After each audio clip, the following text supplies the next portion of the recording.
Hello, welcome back. Today we are going to discuss about Stokes flow past a circular cylinder. So, when we say Stokes flow past a circular cylinder, one may be tempted to think, so you have a cylinder and then flow past. So, this is a different problem. So, while one can discuss this cylinder of finite length, but today we are going to discuss about flow past like flow across cylinder, like you have a circular cylinder and then flow across. So, if you see from top view, what we see is just a flow past a circle. Okay. So, this has a lot of applications, because what we are seeing is flow across cross sections kind of. Okay.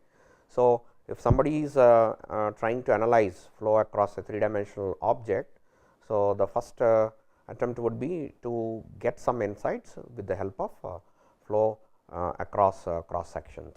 So, for that this problem will help, and a lot of applications of flow past 2-dimensional objects. Okay. So, this is the simplest case that we are going to consider, that is the Stokes flow past circular cylinder.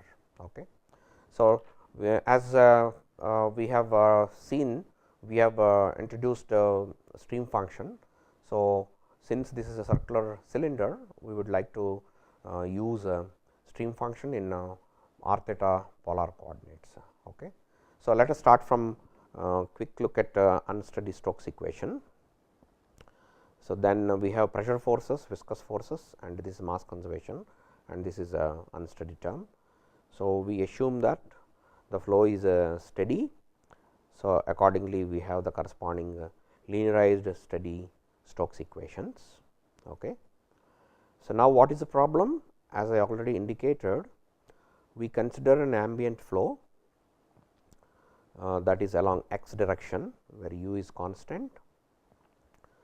Then the problem is to compute the disturbance in presence of this circular cylinder, which is of radius r equals to a. So, we would like to compute, given this ambient flow, we would like to compute the disturbance due to the presence of the circular cylinder. And natural question is, what are the boundary conditions on the surface? If you see, we are assuming this cross section is impermeable, hence we assume no slip condition on the surface of the cylinder. And since this is a circular geometry, we fix r theta plane polar coordinates, r theta polar coordinates. Okay. So, we are interested in computing the disturbance, and once we get the disturbance, we would like to get some insights.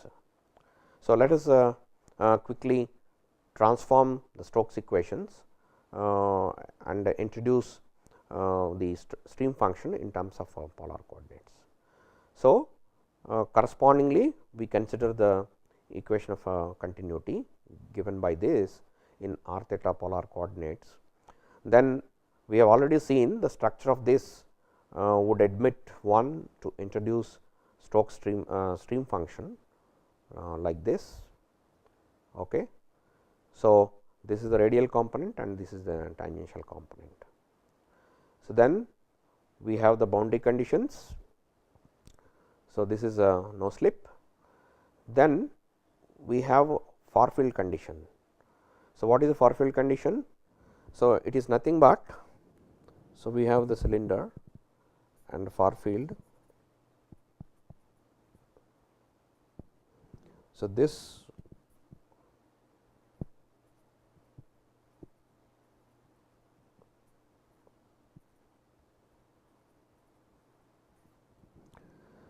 I can be expressed as cos theta e r minus sin theta e theta. Therefore, we get this correspondingly, this is u r, this is u theta. So, therefore, we require the corresponding far field condition, which is given by this. Now, since our aim is to solve the problem in terms of stream function, we are interested in getting the corresponding far field stream function. So, one can integrate these two to get the corresponding stream function. So, this is very straightforward. Okay. So, now we have seen already that we write the corresponding momentum equations in terms of velocity components, and then introduce the stream function and then eliminate pressure. So, once we eliminate pressure, what we get is a stream function satisfies a biharmonic equation. Okay. So, this we have already seen. So, correspondingly we consider the biharmonic equation. So, where this is the Laplacian in r theta coordinates. So, which means we have to solve this equation subject to this far field condition and these conditions which are written in terms of stream function. Okay. So, let us consider this operator and then try to see what happens. So, as you can see, this is the linear operator, even though it looks little complicated, but the operator is linear. So, one would and we have nice boundary conditions. For example, here we have homogeneous boundary conditions. So, therefore, one would seek a separable solution. Okay. But we are not looking for general separable solution for reasons which are very obvious, because if you look at our far field. So, far field has a structure this, correspondingly we have so we have integrated and obtained this one. So, therefore, we should look for solutions. Typically we should look for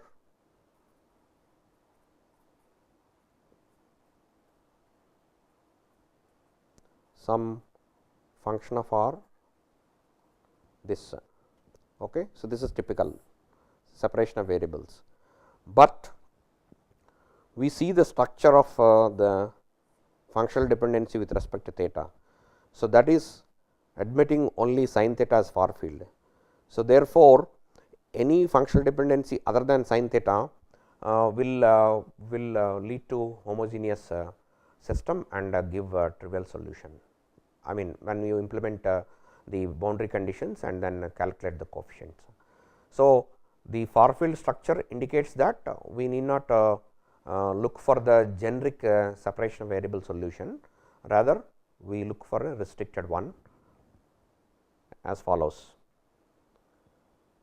Okay. So, the far field structure of the stream function prompts us to assume the stream function of this form. Okay. So, once we assume this form, we substitute in this corresponding PDE. Okay. So, then we get this is a ODE. Why? Because the functional dependency of theta is fixed, that is sin theta. So, therefore, the operator when it is acted on this quantity, you get only the corresponding ODE. Okay. So, at this stage again one might be scared, oh, we have a fourth order ODE, how to get it, but one can nicely get the solution of this, because this is a popularly known as Euler-Cauchy type ordinary differential equation. Okay. So, how do we get the solution? Well, I can tell you the answer first and then try to see. One may look for solutions of the form r power m, but natural question is how one is getting this structure. Okay. So, that is a natural question, right. So, let us answer this question. So, you multiply this equation by r 4 and use some shorthand notation. So, r 4, then so this is the 4 derivatives. Okay. So, then the second term is 3 derivatives, then 2 derivatives, the next term is 1 derivative. So, what we have done? We have written the same equation while multiplying with r power 4. Now, here let us take the transformation. So, this implies So, we have to convert derivatives with respect to r to derivatives with respect to z, because we are using a change of variable. So, this is nothing but one can easily check, right. So, which implies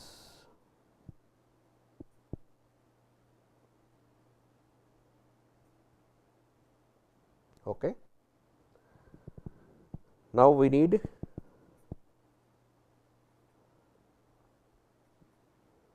so again one can differentiate from here. So, what we get is the next term is naturally derivative of this.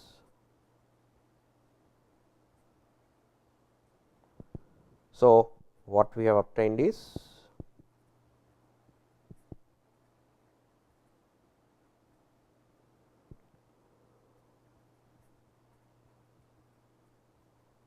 that is what we got.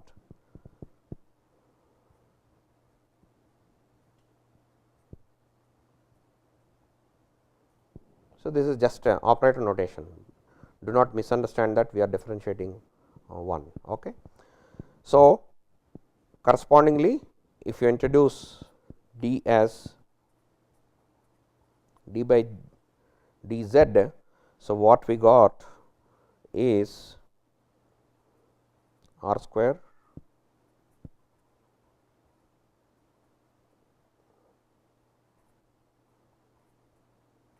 okay. So, similarly one can verify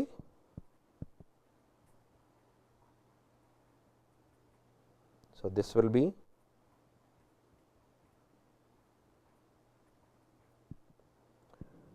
and then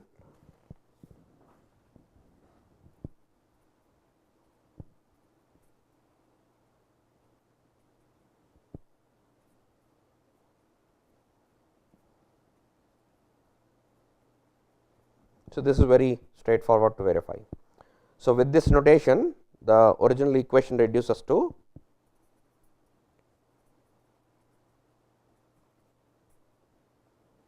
what is the first term?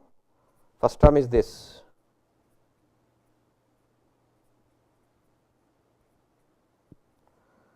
and second term you can see. So, this is the second term.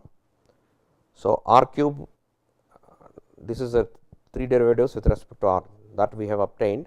So, therefore, only factor 2 is left.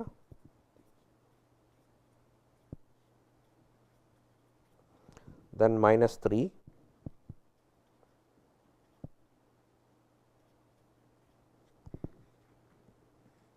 then plus, then so this whole thing operating on f equals to 0. Okay. So, the equation reduced to this, and this can be expressed in the following form.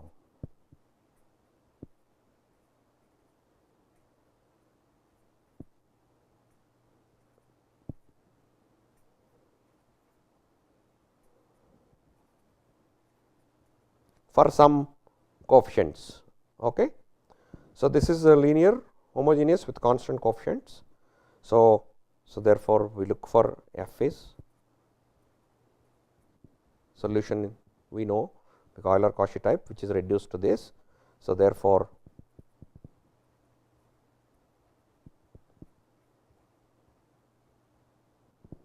okay. So, this prompts us to have the solution of this form. Okay.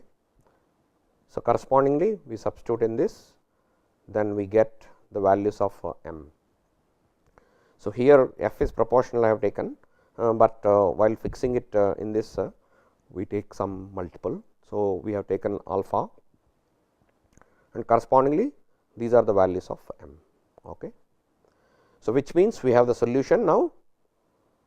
So, general solution can be written as corresponding to each of the powers. So, we can write the solution. Okay.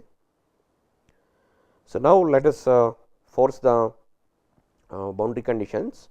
So, first thing is our far field condition. So, far field it is of this form. Okay. So, if you see this times sin theta, so that must agree with the far field. So, that is u r sin theta. Okay. So, that will give you, if you see, this is going to vanish at far field. Okay. So, then so we have to compare with r sin theta. Okay. So, here B will be taking the coefficient corresponding to r sin theta, and then this is anyway going to vanish. Okay. R goes to infinity. So, these are the two terms which are not agreeing with the required structure. So, therefore, that will give you A 0 C 0. Okay. So, now one can choose B equals to u. Why? So, let me explain. So, actually we start with our psi, which is given by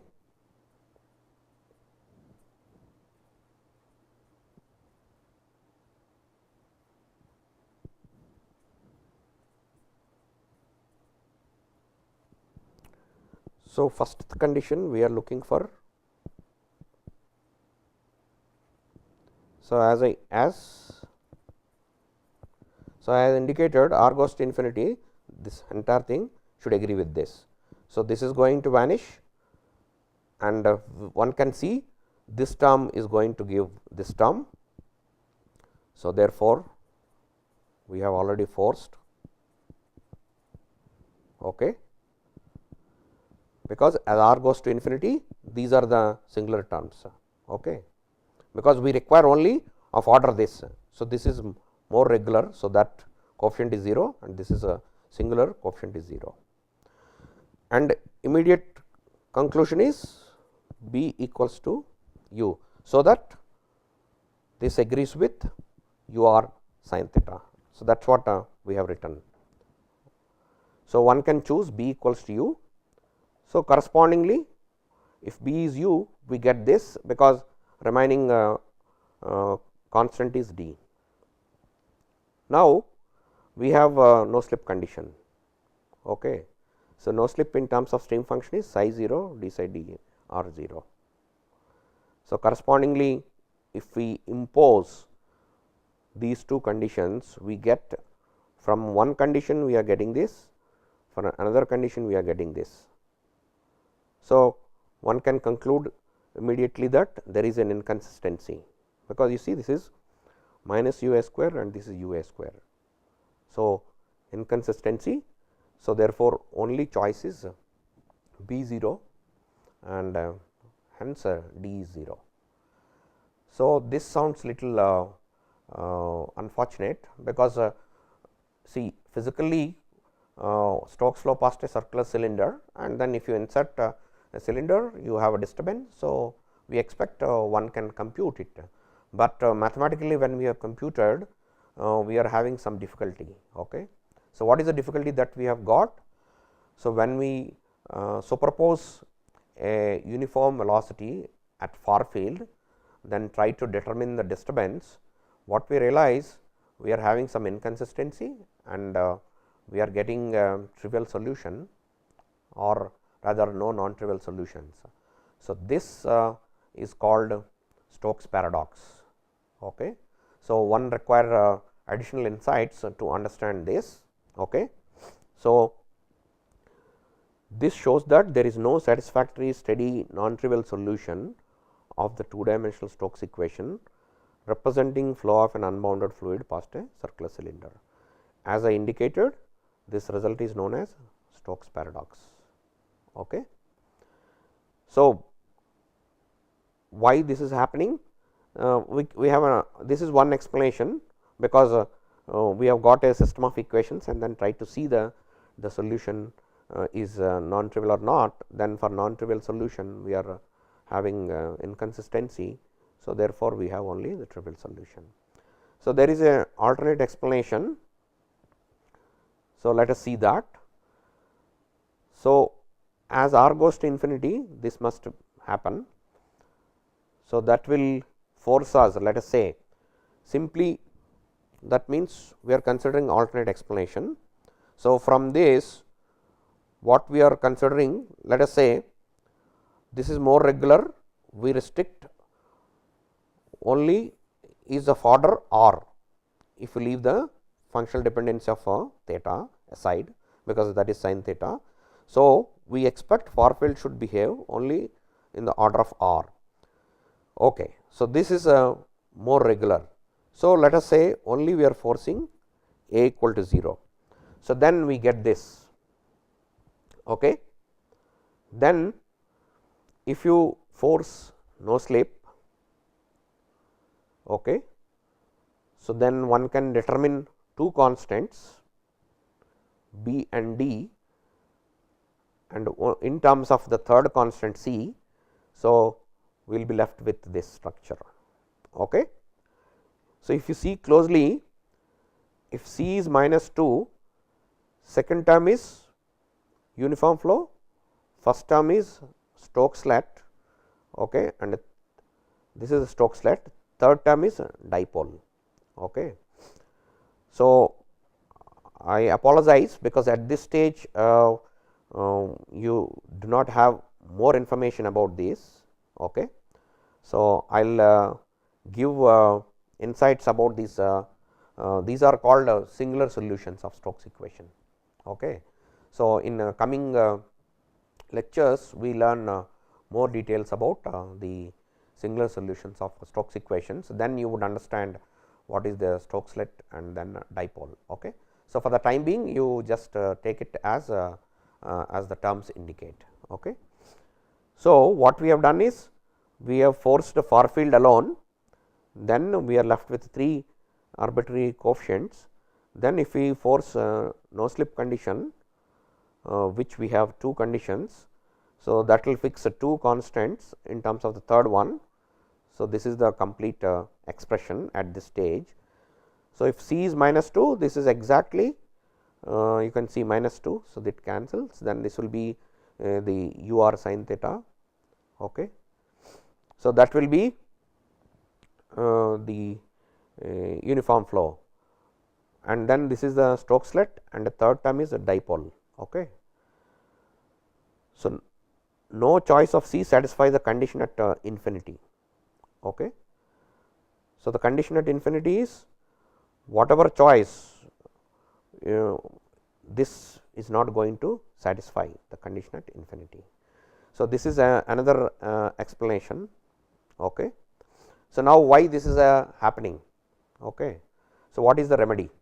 So, the remedy is, so what we have considered is a flow past a cylinder, and then we have assumed a Stokes flow, where we have neglected the inertial terms, and then far field ambient velocity, and we try to compute the solution. But then we have realized that we have some inconsistency. Okay. So, this phenomena is called Stokes paradox. Okay. So, that means physically we expect solution, but mathematically we see that there is an issue. So, therefore, this is termed as very popularly termed as Stokes paradox. Okay. So, how to resolve this? Okay. So, one would think we have neglected the nonlinear terms. Okay. So, I think that is a major concern when it comes to flow past a circular cylinder. So, one would expect that you have an object, then we have viscous flow. So, viscous effects are dominating near the boundary up to some region. Okay, that is expected. So, that means one may need to classify, okay, viscous terms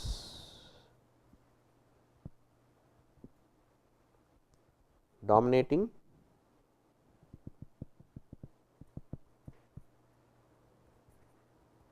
viscous terms can be neglected. So, this is a natural intuition.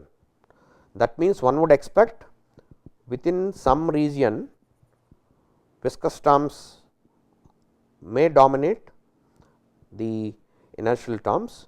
Beyond that, viscous terms, because there is no boundary effects are not dominant beyond certain distance.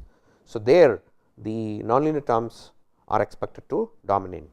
So, correspondingly Voisin in 1910 has indicated that one would consider the nonlinear terms, but in a linearized sense. So, what is the proposal? The proposal is we have uniform flow along x direction. So, consider the inertial term. So, this is linearized with our because u is. So, this is a linearization proposed. So, correspondingly, since it is a x direction. So, with a x 1 x 2 x 3 notation we are using this. So, this is the inertial term, then Stokes, then classify the zones as inner region where viscous terms are dominant, outer region where the inertial terms are dominant. Okay.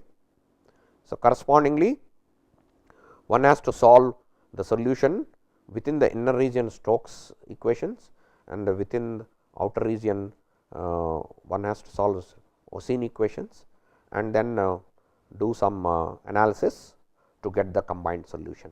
Okay. So, this is a very popular paradox, and then the resolution is one has to consider Voisin equations which are linearized. So, that within a particular distance viscous terms are dominant, and you call it Stokes region, and then beyond it is called Voisin region, where linearized version of Navier-Stokes is used. And then naturally there is something called a matching technique. So, that these two solutions agree at the interface region. Okay. So, this is a Stokes flow past a circular cylinder, and this gives some insights for understanding two dimensional objects. Thank you.